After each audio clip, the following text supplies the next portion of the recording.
Setelah kehilangan bek tengah, Bremer, lini belakang Juventus sangat keropos. Duel pekan ke-10 Liga Italia kontra Parma, Kamis tanggal 31 Oktober tahun 2024 pukul 2.45 waktu Indonesia Barat, merupakan kesempatan si Nyonya besar keluar dari krisis yang merenggut mereka dari tren kemenangan.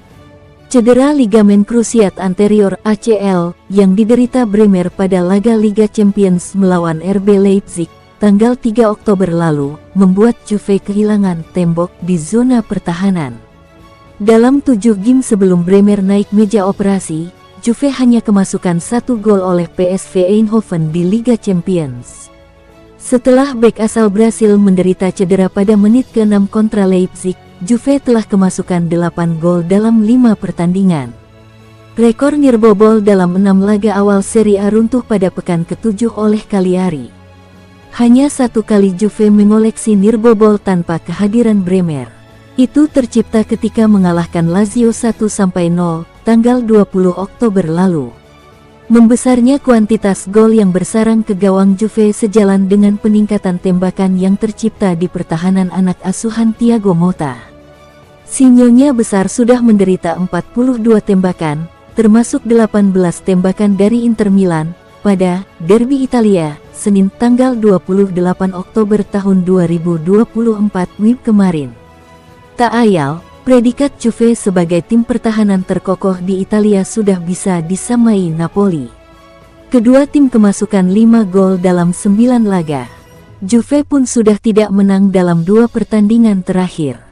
Seusai menderita kekalahan perdana dari VfB Stuttgart di Liga Champions, Juve membawa pulang hasil imbang parade gol 4-4 kontra Inter. Setelah menjalani laga berintensitas tinggi melawan Stuttgart dan Inter, Juve memiliki kesempatan untuk membenahi performa lini belakang menghadapi Parma. Parma, tim promosi, yang duduk di peringkat ke-17 tentu tidak akan memberikan perlawanan sesengit 2 lawan Juve sebelumnya.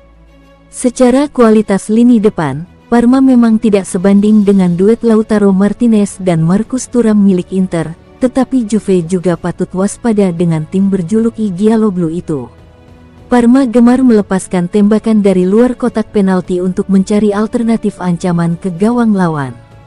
Mereka rata-rata menghasilkan 13,78 tembakan per game. Jumlah itu melebihi Juve yang menciptakan 12,11 tembakan per game di Liga Italia tahun 2024 sampai tahun 2025. Di sisi lain, Parma adalah tim dengan kreasi tembakan jarak terjauh. Tembakan-tembakan pemain Parma berjarak rata-rata 17,92 dari gawang lawan. Itu artinya Juve harus menutup sedikit pun jengkal ruang di sepertiga akhir pertahanan mereka. Motta menuturkan, dirinya dan staf pelatih Juve menganalisis seluruh aspek permainan, terutama dalam permainan bertahan jelang melawan Parma. Ia yakin skuad Juve akan tampil lebih baik setelah menyajikan performa heroik kontra Inter.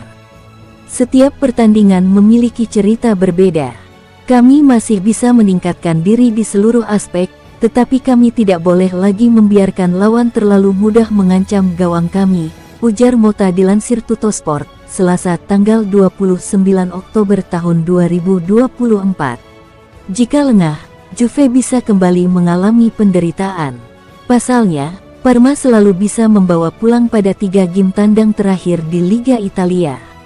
Mereka menahan Lecce, Bologna, dan Como. Demi kembali ke jalur kemenangan, Juve tidak hanya perlu membenahi pertahanan.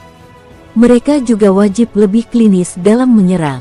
Torehan 4 gol ke gawang Inter menunjukkan telah ditemukannya solusi di tengah absennya gelandang serang, Teun Koopmeiners.